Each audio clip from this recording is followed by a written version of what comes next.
Hello guys, so last video we discussed MongoDB Atlas and we set up a cluster for ourselves. We also ended up creating a first database in the last 1 minute or so.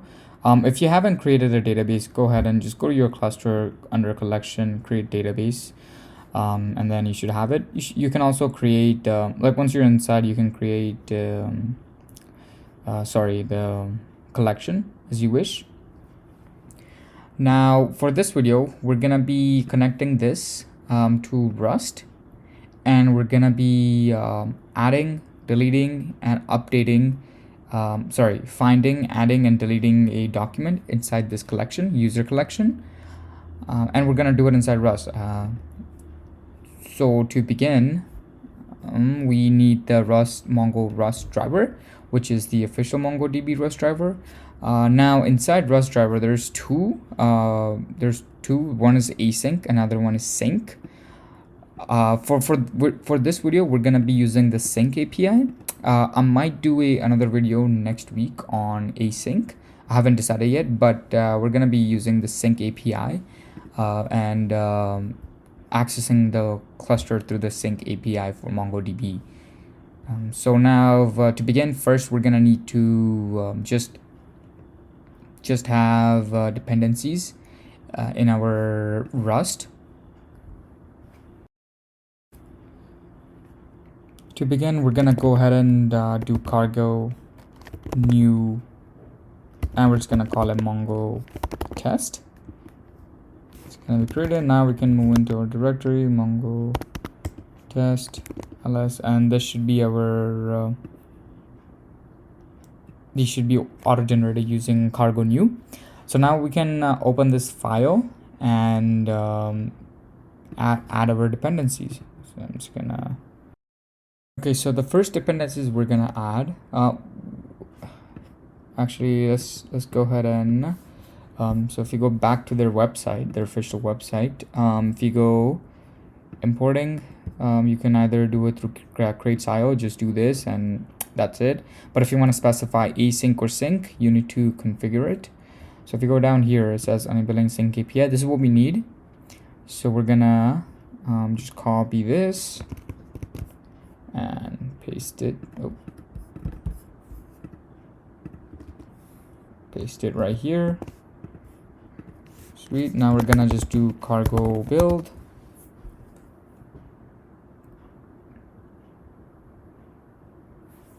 And we're gonna let it build. It might take a while.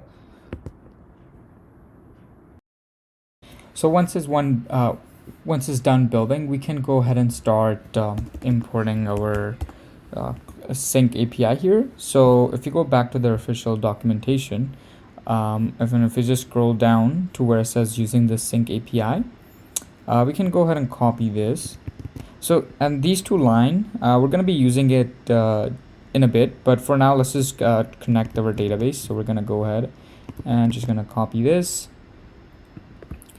and now we're gonna go ahead and right underneath main, we're gonna connect to our database. So how are we gonna do that? We're gonna do let client equal to client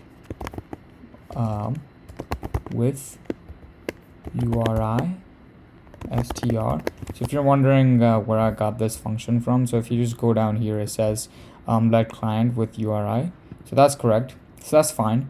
Now this is when you're using MongoDB locally. Since we have Atlas, this URL is going to be different. So how do we get the URL for our cluster? Well, for that, we're going to have to log into our cluster. So once you're inside, if you go to, just go to overview, and you see this connect. If you press connect and say connect application, and it should give you this URL. Now this URL has DB user. So this is the name of the user that you decided earlier. Mine is DB user, so it's DB user, nothing standard, and this is the password you saved. Now this password, if you do not remember, this is not the account password, this is the cluster password.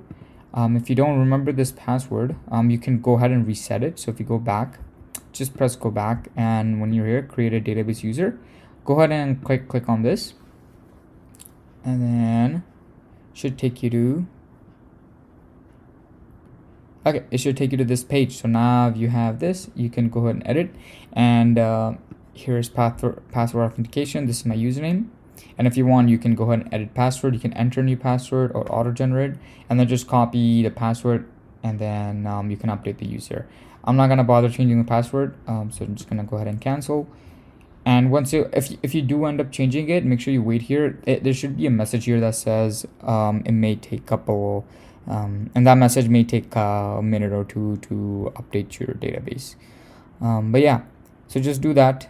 This should be your username, password is whatever you said. Now connection method. So we're gonna be here. So we can copy this, or we're just gonna copy this link here. So this and this are exactly the same. Actually, you know what? Let me just go ahead and copy this then. So if you go do that, there you go. And we're gonna, so my password is just hi, how are you? Gonna be deleting this whole cluster, so it doesn't matter for now. And then this is my cluster site, and then we don't need this, my first database, so we can just go ahead and delete this. And we also don't need this. And here we're just gonna write twist and question mark, double majority. So this is similar to this right here. So we got username, password, then cluster URL, and then just this, right? And that's what we got here. And this is gonna return a result, so we can do unwrap. Now, if you do wish, you can do a little bit of error handling here, but for our case, we're just gonna assume that it's always gonna be successful, and we're just gonna unwrap it. We're gonna go down, and then we're gonna get a handle for our database. So db client dot database, and we're gonna have first database. So this first database is our name of the database. Close. If you go down in collections, this first database, this right here, this is the name of our database. So we're just gonna copy this, paste it there. And we're also gonna get a handle to our actually, you know what, let's just leave this the way it is, and we're gonna create a function called add user, and we're gonna pass in a client there, the client handler. And then here we're gonna say function add user,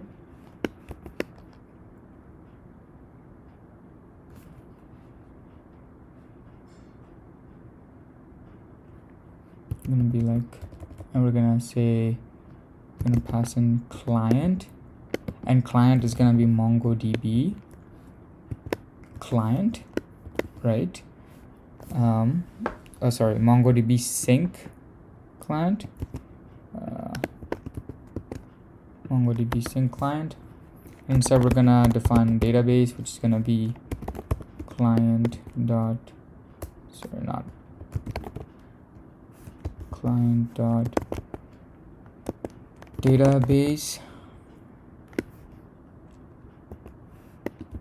We're gonna say first database, and we're gonna collection, which is gonna be db dot collection, and we're gonna say users. Right, so once we have that, we can go ahead and insert a document. So we're gonna say insert one, because we're only inserting one. And we're gonna say doc, so we're gonna convert this into, and we're gonna it's gonna be name, which is gonna be J. We can what did I do? We can say Dave. Let's keep it. Let's keep Dave, and then for password, we're gonna just say crypto because it's pretty secure. And for options, we're gonna just say none. Once again, if you're wondering where I got this method from, everything is in the driver. So actually not here. If you go into their official, MongoDB, if you go in here, all the functions are here. You just go in collection. Under collection, you should have all these functions. The one we're using right now is insert one, right here, insert one, where we define the document that we need to insert, and the options, which is just none in our case, right here. So yeah, once that, we can go ahead and run it. We have imported doc. Okay, sweet. So let's go ahead and cargo run.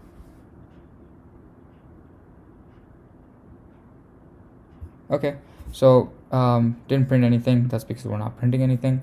So if we go back to our Atlas, we should have our updated list here. So as you can see, it's named Dave, password is crypto, so that's good to go.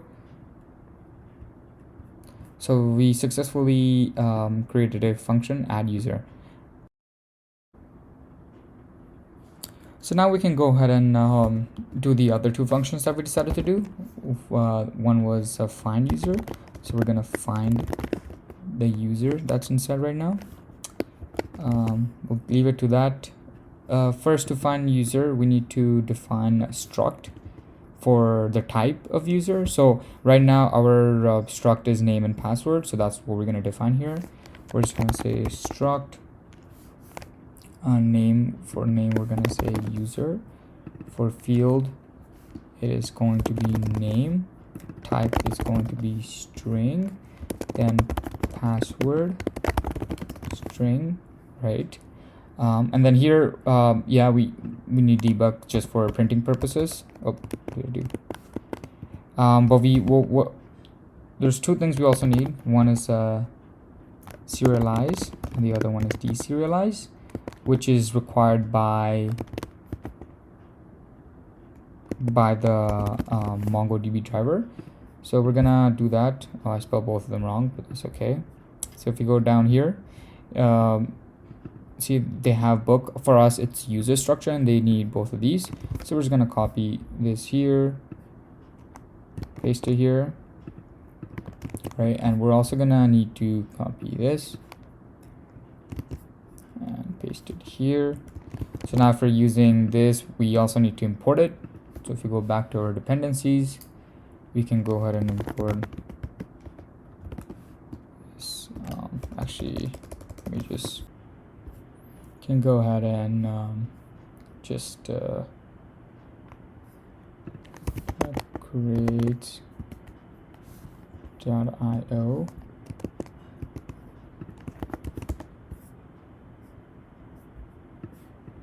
Go here. We're just gonna search today. Go here, and then copy this, paste it here. Sweet. Okay, so that's done. Now we're just gonna go ahead and cargo build, and while that is happening, we're just gonna go ahead. Oh, finished already. Okay, sweet. That's quick. Now we're gonna go ahead and do the find user function. So actually now we can go ahead and just get rid of this. Just comment it out, or we can just let it be. It doesn't matter. And then we're gonna, so in find user, we're just gonna pass in collection because we're gonna need it for two more functions. So we're just gonna do the definition for a database here, like what we did here. We're gonna do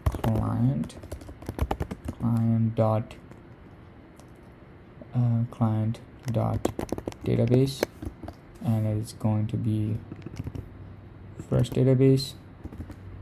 Then we're gonna do let collection, which is gonna be db dotted by collection, and this time we're gonna so we can just do this, but since we do have it in the structure that we want it in, so as soon as we get it, we want it to convert it into struct. This is the type that we're looking for. So we're gonna say user, and then we're gonna say users. So users collection has this type, which is a name and password. So we can go that. Now we can go ahead and find user, and we're gonna pass in the collection. Right, now collection, the type for collection is going to be MongoDB sync, because we're going to use sync, and it's a collection, and it's going to be type user, and then we're going to say let result equal to collection dot find. And what are we going to find? Well, we want a document that has name starting with, or the name is Dave, and for option, what are we going to do? None once again, and we're not going to do any kind of error handling. We're going to assume it's going to return yes, because Dave does exist in fact. So we're going to do unwrap right away, and we're gonna, oh, actually this is going to be a, oh, what did I do? This is going to be a cursor. So for result in cursor, we're gonna print, we're gonna do debug printing, because this is gonna be in structure of user, right? And we're just gonna do result print, and that's it. Let's see if it finds Dave. So we're gonna go ahead and do cargo run. Oh, sorry, this is gonna be collection, C capital. And okay, as you can see, okay, so that's good. And it says user, and the user found was name Dave and password is crypto, which is correct. So that's good. And if you're wondering where I got all these functions from, once again, same in collection. Even if you go here, it says collection, and then type is gonna be the type of document. For our case, it was the user structure, so we did that. And it does require serialize, deserialize, and debug. So yeah, and then all these are the functions. So now that we have find users done, we can go ahead and copy this, and now we're gonna do remove user.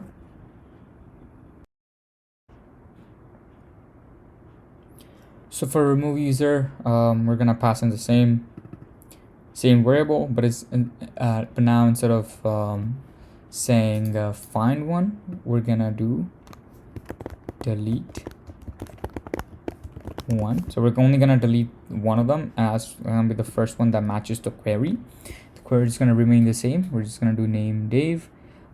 It's still gonna be none, and unwrap. Now it's not gonna be, this is not gonna be cursor. This is just gonna be result. It's fine, and we're just gonna go ahead and print out the result, and it's gonna be debug once again, and then we're just gonna do result. Okay, and of course we forgot to call it here, so we're just gonna do remove user. We're gonna pass in the same thing. This we're just gonna comment out. We're gonna go ahead and run it. Okay, so result delete count, so it deleted one document. So now to check if it actually deleted, we can go back to our thing. It's still there. Now we can refresh it, and it should be gone. Boom, that's it. So yeah, that's a simple way you can how you can add user, find user, remove user using the MongoDB Sync API. Once again, this is not Async API, this is Sync API. There's another one, Async API, which I might do next week. But yeah, it's pretty simple. First, you get the URI from your cluster connected, username, password, all that good stuff. Then you connect it to your database. Then you define, then inside database, you'll have multiple collection. You need to define a type for that collection. So in our case, it would be user, and it had field name and password. So we did that, and that matches the users. So we got the handle for collection. Then to remove, we just pass it any function we want, and for that we just call function methods on it, and all the methods are listed in their documentation. So read as you wish. Update one, update many. You can do much more sophisticated things with it than the ones I've shown you. Just simple. But yeah, that's how you do it. And dependencies, you need which is in MongoDB. You need this, which is you can import it. And this is the sync. For async, just type async here.